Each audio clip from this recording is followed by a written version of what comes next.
নমস্কাৰ জনাইছোঁ মোৰ এটা পুনৰ নতুন ভিডিঅ'লৈ আৰু আজি ভিডিঅ'টোত জনাম যে হাঁহত বেছি লাভ নে মুৰ্গীত বেছি লাভ মানে মোৰ এক্সপিৰিয়েঞ্চৰ ফালৰ পৰা আপোনালোকক গোটেইখিনি কথা ক'বলৈ চেষ্টা কৰিম বলক ভিডিঅ'টো আৰম্ভ কৰোঁ এয়া চাওক বৰ্তমান মোৰ মুৰ্গী আছে আৰু আছে বাহিৰত এইকেইটা আধা খাব আহিছে আৰু হাঁহকেইটা হাল্লা কৰি আছে ইফালে হাঁহ থাকে আৰু ইফালে মুৰ্গী থাকে যদি আপুনি হাঁহ পুহিম বুলি ভাবিছে তেতিয়াহ'লে এইখিনি কথা মন কৰক যদি আপোনাৰ ওচৰত যদি খাল বিল এনেকুৱা ধৰণৰ আছে তেতিয়াহ'লে ডাঙৰ বা পথাৰ আছে তেনেকুৱা হ'লে আপুনি হাঁহ পোহক আৰু পথাৰ থাকিলেও নহ'ব বা খাল বিল থাকিলেও নহ'ব আৰু সিহঁতে দানাটো যথেষ্ট পৰিমাণে খায় গতিকে সিহঁতক দানা যোগান ধৰিবৰ কাৰণে যদি আপোনাৰ গুড়া আছে ধৰ ধান চান এনেকুৱা যদি যোগাৰ কৰি ল'ব পাৰে কাৰণ বজাৰত যিটো কিনা দানা হয় সেই দানাটো খুৱাই আপুনি হাঁহ পুহিলে আপোনাৰ লাভ ইমান নহ'ব গতিকে এইবিলাক থলুৱা ধৰণে যদি বনোৱা দানা যেনে মই কচুৰে দানা বনাইছিলোঁ সেই ভিডিঅ'টো যদি চোৱা নাই চাব পাৰে মোৰ চেনেলত গৈ এনেকুৱা ধৰণৰ যদি দানা প্ৰস্তুত কৰিব পাৰে তেতিয়াহ'লে আপুনি হাঁহ পোহক হাঁহৰ দানাটো যথেষ্ট প্ৰয়োজন কাৰণ দানা বহুত খায় সিহঁতে মুৰ্গীৰ তুলনাত হাঁহে দানা খাবই গতিকে খুৱাব পাৰিলেহে সিহঁতকটো ৰাখিব পাৰিব গতিকে যদি আপুনি মুৰ্গী পুহিব বিচাৰে তেতিয়াহ'লে মুৰ্গীয়ে হাঁহতকৈ দানাটো যথেষ্ট কমেই খাব আৰু মুৰ্গী আৰু হাঁহৰ মাজত যিটো বিক্ৰী কৰিবৰ কাৰণে সময় সেইটো প্ৰায় একেই হয় 3 মাহ 4 মাহ 5 মাহ এনেকুৱা লাগে গতিকে এইটো ক্ষেত্ৰত একেই কিন্তু আৰু মুৰ্গীৰ এটা কথা যে মুৰ্গী যদি পোৱালি কিনি আনে আপোনাৰ মৰ্টেলিটিটো বেছি হয় মানে মুৰ্গী যদি 100টাও কিনি আনে আপুনি সিহঁতক যত্ন বেছিকৈ দিব লাগিব যদি 100টাতো কেইটামান মৰিবই কিন্তু তথাপি যদি যত্ন কম দিয়ে সিহঁতে বেছি মৰিব মানে মুৰ্গীৰ মৰ্টেলিটিটো বেছি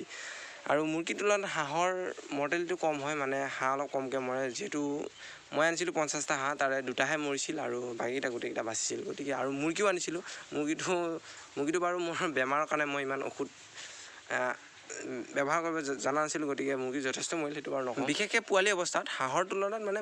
মুৰ্গীৰ মৰ্টেলিটিটো বেছি হয় গতিকে এইটো আপুনি অলপ মন কৰিব লাগিব যদি মুৰ্গী পালন কৰিম বুলি ভাবিছে এয়া চাওক মই কিনি অনা হাঁহৰ পোৱালিখিনি মানে পোৱালি নহয় এতিয়া ডাঙৰ হৈছে আৰু ইয়াতে হাঁহ আধাটো মানে যথেষ্ট খায় মই গম পাইছোঁ মানে মুৰ্গীও আছে মুৰ্গীটো সিহঁতে ডাঙৰটো খায় বেছিকৈ আৰু এইখিনি চাওক মুৰ্গীখিনি মোৰ আধা ছিটিয়াই দিছোঁ আৰু চাউল ছিটিয়াই দিছোঁ 2টামান ইহঁতক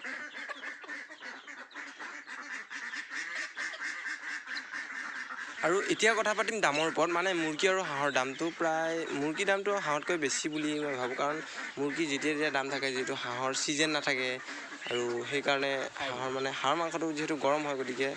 এইটো মানুহে বেছি পচন্দ নকৰে কিন্তু মুৰ্গীটো মানে বেছিকৈ চলে আৰু সেইটোৱে গতিকে মুৰ্গীৰ দামটো যেতিয়া থাকে আপোনাৰ 350ৰ পৰা 400 যায় 500 যাব পাৰে আৰু মুৰ্গীয়ে হওক বা লোকেল মুৰ্গীয়ে হওক বা হাঁহেই হওক ইহঁতৰ বেমাৰটো যথেষ্ট কমেই থাকে গতিকে যিখিনি অলপ চলপ বেমাৰ হয় তাৰ কাৰণে আপোনালোকে ঔষধ আছে ঔষধ কিনি আনিব পাৰে এনেকুৱা কিবাকিবি আছে পেকেট গতিকে লৈ আহিব আৰু যিটো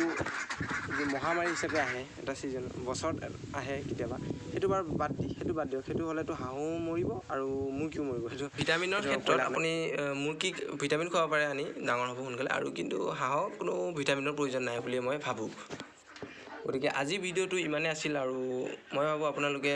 বুজি পালে আৰু যদি ভিডিঅ'টো চাই ভাল পালে তেনেহ'লে লাইক কৰিব আৰু চেনেলটো ছাবস্ক্ৰাইব কৰিব ইমান কষ্ট কৰি যিহেতু ভিডিঅ' বনাওঁ বাই